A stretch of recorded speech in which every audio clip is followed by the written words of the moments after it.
جەنگ لە هەر ناوچەیەکدا بەڕاستی دەتوانم بڵم خاپورکردنی ژێرخان و سەرخان و کللتور و دابوونەریتی ئەو ناوچەیە کە تێیدا جەنگەکەی لەسەر بەڕێوە دەچێت. ئەوەی کە ئێستا لە ڕۆژئاوای کوردستان بەسەر گەلی کووردا هاتووە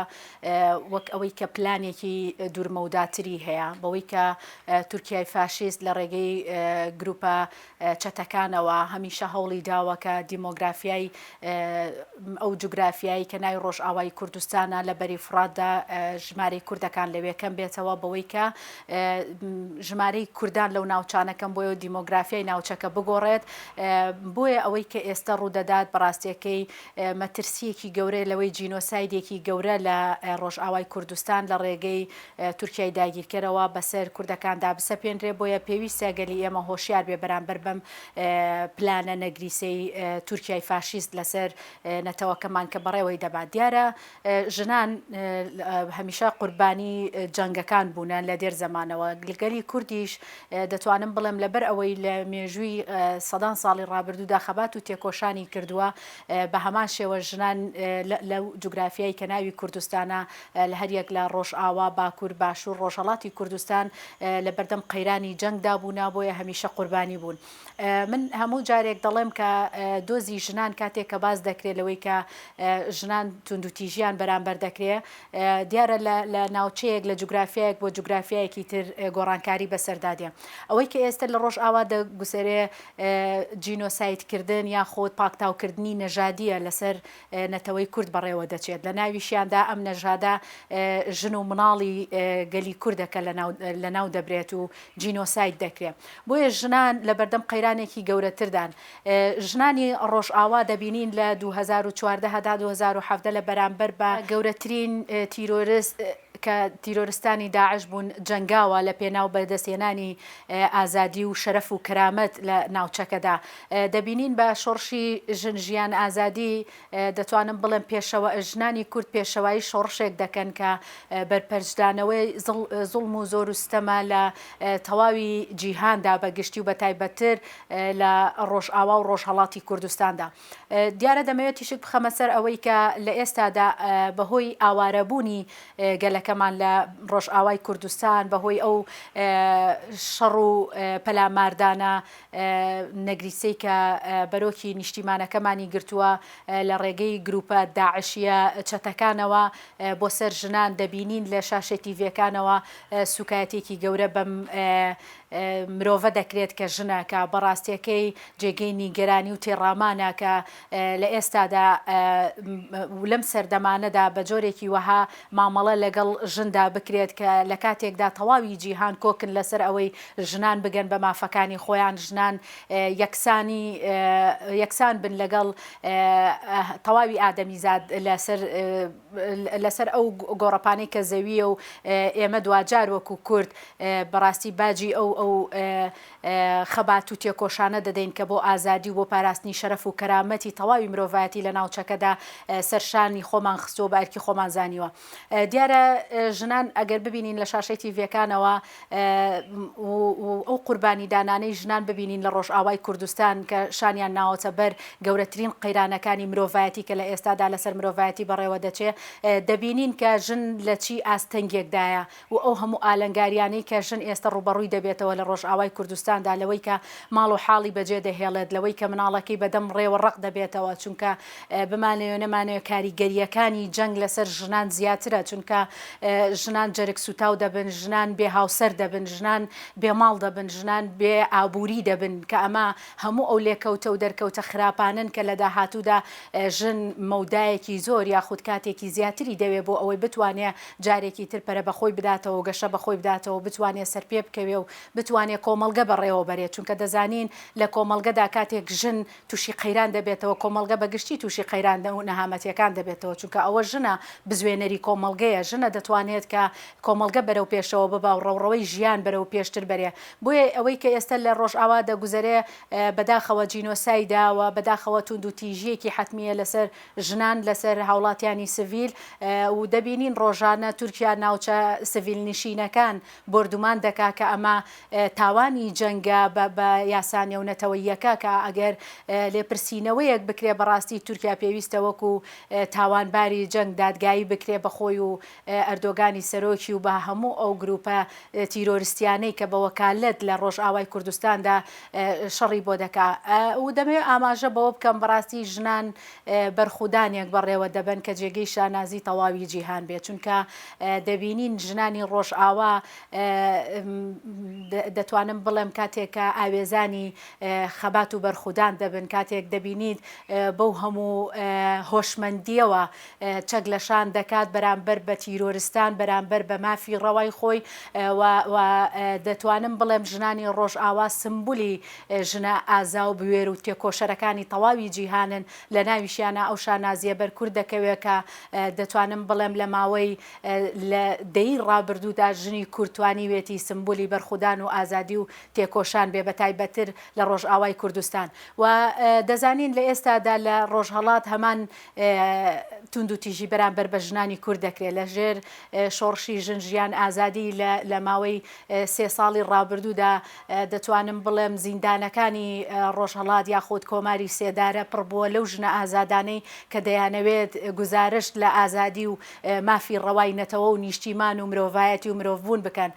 دەبینین تەنانەت لە کاتی لە سێدارەدانیشیاندا ئەم ژنانە لە بڕخودان و تێکۆشانەکانی خۆیان ڕناوەستن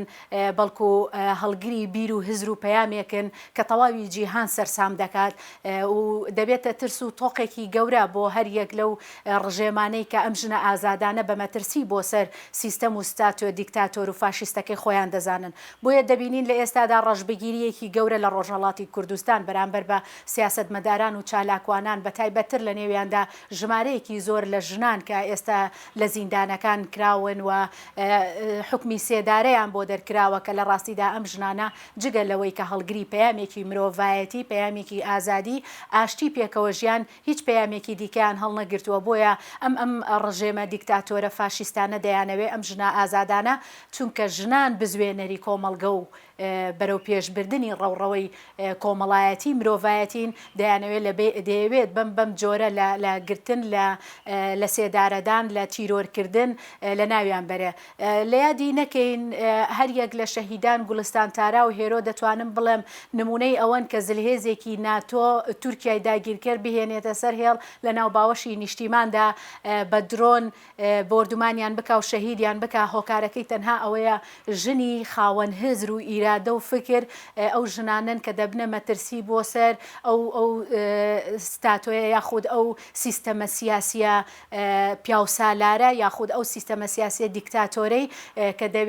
کە دەیەوێت لە پۆستەکەی خۆیدا بمێنێتەوە و بۆ ئەو ئامانجەش سڵ لە هیچ دەست درێژیەک ناکاتەوە بۆ سەر ژنانی ئازاد بۆیە پێویستە تەواوی ئەو وڵاتە جیهانیانەی کە ئێستا باس لە پاراستنی مافی ژنان دەکەن لە تەواوی جیهاندا بەڕاستی بێنە سەر هێڵ و دەنگیان هەبێت تەواوی ڕێکخراوەکانی ژنان تەواوی ڕێکخراوەکانی مافی مرۆڤ پێویستە لە ئێستادا دەنگیان هەبێ بەرامبەر بەو جینۆسایدە بەرامبەر بەو توند و تیژیانەی کە ئێستا لە ڕۆژئاوای کوردستان بەرامبەر بە نەتەوە جیاوازەکان دەکرێت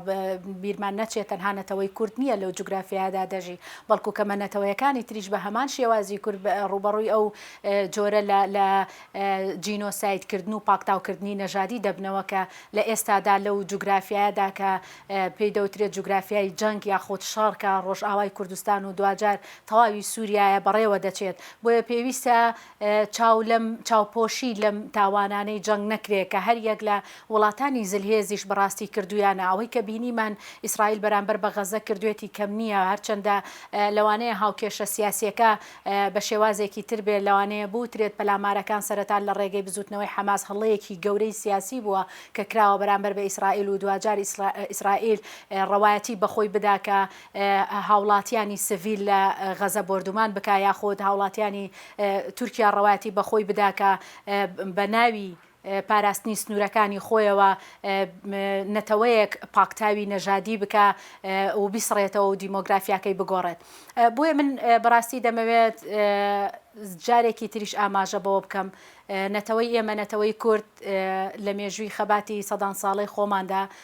نەتەوەیکی یەکگرتوو نەبووین بۆیە لە کاتی گۆڕانکاریە جیهانیەکاندا نەمانتوانیوە جێگە بگرین و پێگەی خۆمان بەهێزتر بکەین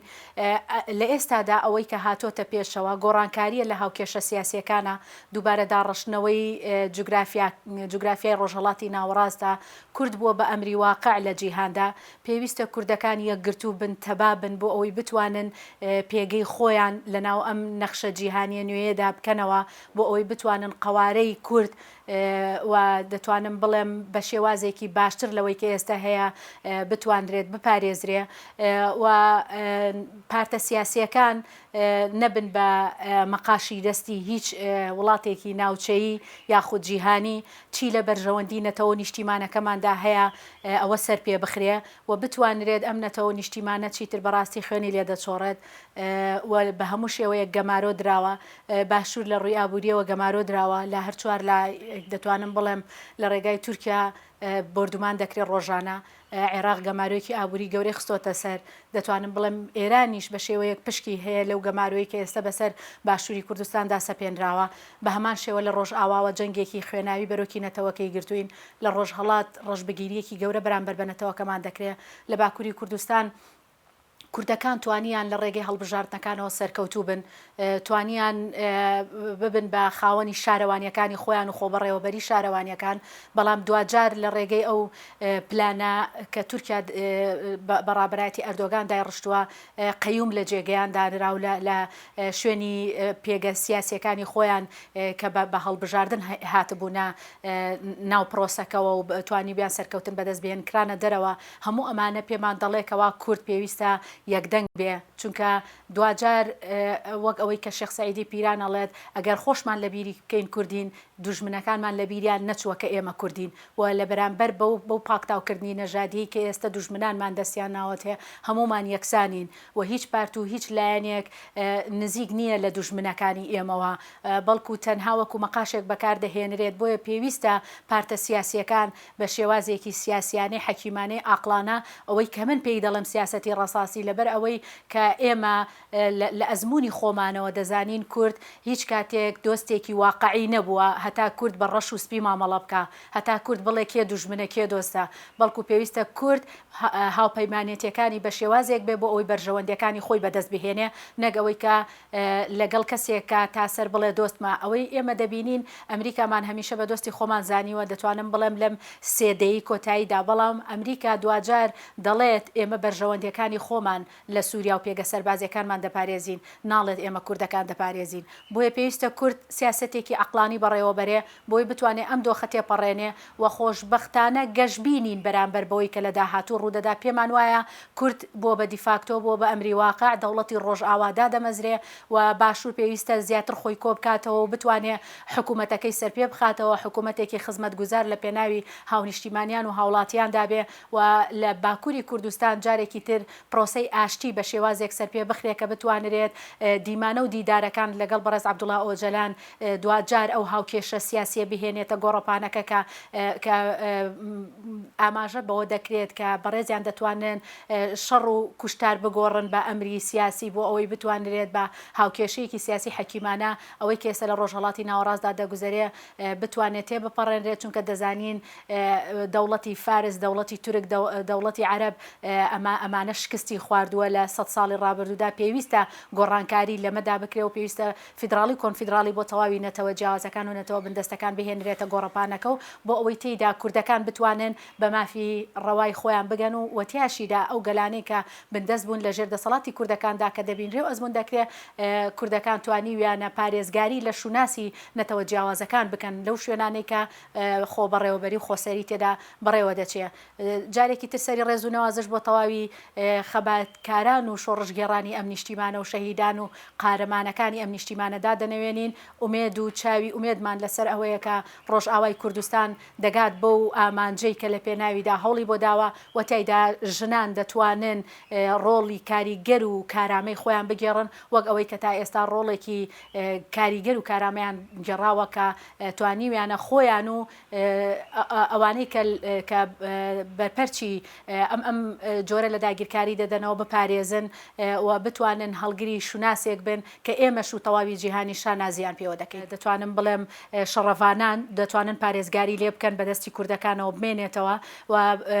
بتوانرێت هاوپەیمانێتیەکە بە جۆرێک بێکە ئەو ناوچانە پارێزراو بێواتە کورد خۆی بپارێزێت لە شەڕ لەگەڵ گروپە چەتەکاندا هەرچەندە ئێمە پارێزگاری زیاتر بکەین زیاتر ئاگادار بین زیاتر براوە دەبین لە شەڕەکەدا بەڕاستی چونکە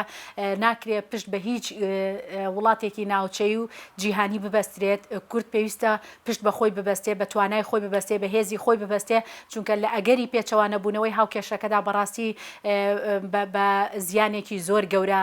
لەسەر کورد دەشکێتەوە لە ڕۆژئاوای کوردستان لەوانەیە کوردەکانی ڕۆژئاوا وەکو کارتی فشار لەگەڵ تورکیادا وەکو گەمەیەکی سیاسی زلێزەکان بتوانن ئەو گەمە سیاسیە بە کوردەکان و بە تورکیا بکەن بۆیە تورکیاش لە ئێستادا هاتۆتە سەر هێڵی ئەوەی کەوا بڵێت کە دەوێت بکەوێتە دانوستانی ئاشتی لەگەڵ کوردەکاندا بۆی کوردەکان لەم کاتەدا نەگەن بۆ ئامانجەی کە چەندین ساڵە هەوڵی بۆ دەدەن و بتوانێت کوردەکان لە لای خۆیەوە سیف بکواتە بەرەو خۆی کەمەنکێشی بک بۆی کوردەکان لەو مافەدە سەڵ بگرن کە چەندین ساڵە هەوڵی لە پێناودا دەدەن بە ناوی ئاشتیەوە طبعاً ئەمە تورکیا ئەمەی دەوێگەرنا کورد هەمیشە ویستێتی بە شێوەیەکی ئاشتیانە لەگەڵ هەر لایەن و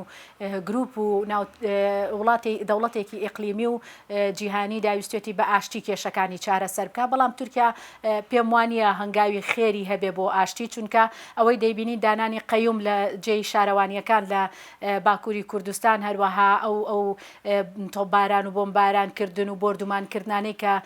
لە باشووری کوردستان دەیبینین هەروەها ئەو پەلاماردان و خوێنڕێژیەی کە ئێستا لە ڕێگەی گروپە چەتەیەکانیەوە لە ڕۆژئاوا ئەنجامی دەدا ئەمانە هیچ نیشانەی دەرکەوتنی ئەوە نییە کە تورکیا بێوێت هەنگاوی ئاشتی هەڵبنێت بەڵام هێشتاش کورد ئێمە چاومان لەوەیە کە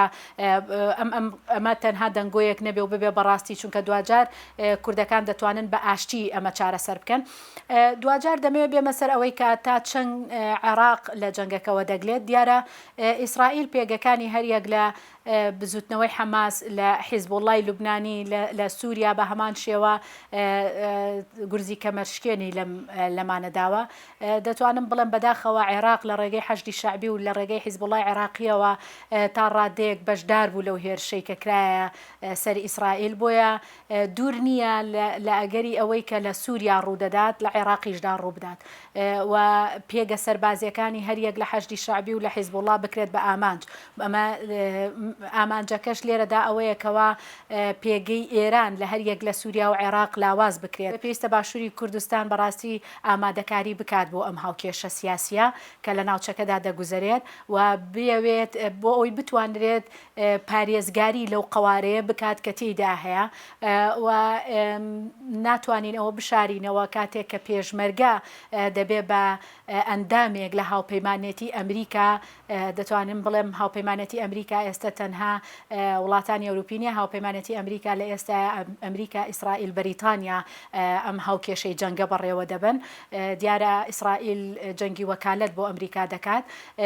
کاتێک کە پێشمەرگە وەکو هاوپەیمانێکی ئەمریکا لە گۆڕەپانەکەدا هێتە مەدان دیارە دەبێت ئاگاداری لەوە هەبێت کە لەوانەیە لە هەر ئەگەرێکدا ڕوبەڕووی پەلامار و هێرش ببێتەوە وەک ئەوەی کە ناوی هاوپەیمانێتی هەڵگرتووە لەگەڵ ئەمریکا هەمیش وەک ئەوەی کە ناوچەکە لەوانەیە ڕوبەڕووی جەنگێک بێتەوە کە پێشبینی نەکراوە بەڕاستیەکەی پێویستە سیاسەتمەدارانی کورد لە باشووری کوردستان بتوانن باش هەلەکە بقۆزنەوە و بتوانن ئەو هاوکێشە سیاسیانە بە جۆرێک لێک بدەنەوە کە بەڕاستی جارێکی تر ئەم نیشتیمانە جیا لەوەی گەمارویەکی ئابووری گەورەی لەسرە دەتوانم بڵێم بەتایبەتتر سلێمانی کە تورکیا گەمارویەکی گەورەی ئابووری خستۆتە سەر فڕۆکەخانەی نێودەوڵەتی سلێمانی هەموو ئەم هاوکێشانە لێک بدرێتەوە بۆ ئەوی بتوانێت قوارەی هەرێمی کوردستان بپارێزرێ هەرچەنە بەداخەوە ئێستا لە بۆشایی ئەمنی داین لە بۆشایی یاسایی داین لە بۆشایی سیاسی داین چونکە دەبینین پەرلەمانی کوردستان حاڵی پەرلەمانی کوردستان دەبینین حکوومەتی هەرێمی کوردستان حکوومەتێکی کاربڕێکەرە واتە لە ڕووی یاساییەوە پێگەکانی هەرێمی کوردستان لاوازە لە ئەگەری بوونی شەڕ لە عێراقدا پێویستە ئەم هاوکێشە سیاسیانە لێکدانەوەی جدی بۆ بکرێ و بتوانرێ پارتە سیاسیەکان بە یەکگرتووی دۆخەکە تێبپەڕێنن دوجاریش هاوڵاتیان بەڕاستی سەپۆرتی نیشتیمانی گرنگە بۆ پارتە سیاسیەکان شەڕەڤان ڕۆڵێکی گرنگ و کارامی گێڕاوە دەتوانم بڵێم لە دەی ڕابردوودا توانیویانە تەواوی گەلانی بندەست لە ناوچەکەدا بپارێزن چونکە ئێمە ڕۆڵی شەڕەڤانانمان تەنانەت لە شنگالیش بینی لە کاتی هێرشەکانی داعشدا بینیمان کە چۆن لەگەڵ هاونیشتیمانیاندا هاوسۆز بوون و هەوڵیاندا بۆ پاراستنی ئەو ناوچانە لە هەریەک لە شنگال و مەخمور و ناوچەکانی تر کە بەداخەوە جینۆسایدێکی گەورە بەسەر کوردانی یەزیدی لەو ناوچانەدا هات وونەتەوە جیاوازەکانی تریش بە دڵنیایەوە بۆیە من ڕۆڵی شەڕەڤان بەرز دەنرخێنم و شەڕەڤان و گەریلا و پێشمەرگا هەمیشە ئەو شۆڕژگێڕانە بوون ئەو قارەمانانە بوون کە هەوڵیان داوە بۆ پاراستنی خاک و نیشتیمان و شەرەف و کەرامەتی نەتەوەی کورد و نەتەوە جیاوازەکانی تر و ئەوەی کە ئێستا شەڕەڤان بەڕێوەی دەبات بەڕاستی شۆڕشێکی مەزنی گەورەیە دەبینین تورکیا لە ڕێگەی شەڕەوە بە ئەنواع ئۆپەراسیۆنی چنگی هەڵۆ چنگی پڵنگ وەکو گەورە زلهێزی ڕۆژهەڵاتی ناوەڕاست یەکێک لە ئەندامانی ناتۆ نەیتوانی بە جەنگ بەرامبەر بە شەڕەڤان و گەریلا بوەستێتەوە و شکستی هێناوە من دەتوانم بڵم لە قۆناغی جەنگدا شەڕەڤان و گەریلا براوە بوون لە هەرێمەکانی زابوومەتینا لە قەندیل لە ڕۆژئاوا لە شنگال و لە ناوچەکانی دیکەشدا دەتوانم بڵم بە خەبات و بەرخودانیان پیشانی تەواوی جیهانیاندا کە چەندە قارەمانانە بوێرانە دلێرانە توانیان بەرگری لە خاک و نیشتیمان و نەتەوەی خۆیان و نەتەوە جیاوازەکانی دیکەش بکەن کە ئەمە بەرگریکردنە بەڕاستی لە مرۆڤایەتی و مرۆڤبوون بەر لەوەی بەرگریکردن بێ لە شوناسی نەتەوەی و نیشتیمانی گەلەکەمان کە نەتەوەی کووردە دیارە ئەوەی کە ئێستا دەگوزارێ قۆناغی دووەمی دوای جەنگەکە قۆناغێکی ترە تورکیا دەستی پێکردووە لە ڕێگەی گروپە چەتەیەکانی خۆیەوە ڕوبەڕووی شەڕەڤان دەبێتەوە و جەنگیان بەسەردا دەسەپێنێ و لە ڕێگەی جینۆسایدکردنی هاونیشتیمانیان و هاوڵاتیانی سڤیلەوە دەیەوێت قۆناغەکە بەرێتە پێشەوە پاکتاوکردنی نەژادی و ڕەگەزی و دوجار خاکی ئێمە بکات چونکە دەبینین لەو شوێنانەی کە تورکیا بردومانی دەکات چەکی کیمیایی بەکاردەهێنێ کە ئەمە دەتوانم بڵێم لە بینبردنی تەنانەت جوگرافیای خاکی ئێمەیە و تەواوی ئاژەڵان لەو ناوچانەدا لە بین دەبرێ دار و سەرچاوە جوگرافیەکانی ئەو ناوچانە لە بین دەبرێت دوجار سەرچاوە مرۆییەکان لە ناو دەبرێت دەبینین کە لە زاخۆ چەندین گوند چۆڵی کردووە چۆڵبوونی ئەم گوندانە بەرهەمی ئەم گوند نشینانە هەمووی لە بین براوە دەبینین لە عەفرین کاتێککە تورکیای داگیرکرد داگیری دەکا دارزەیتونەکانیان دەبینین بەسەر فلاتەوە چۆن ئەنفال دەکرێت کەواتە ئەمە گۆڕینی دیمۆگرافیایە لە بینبردنی جوگرافیا لە بینبردنی سامانی مرۆیی ئەو ناوچانەیە کە تورکیا دەیەوێت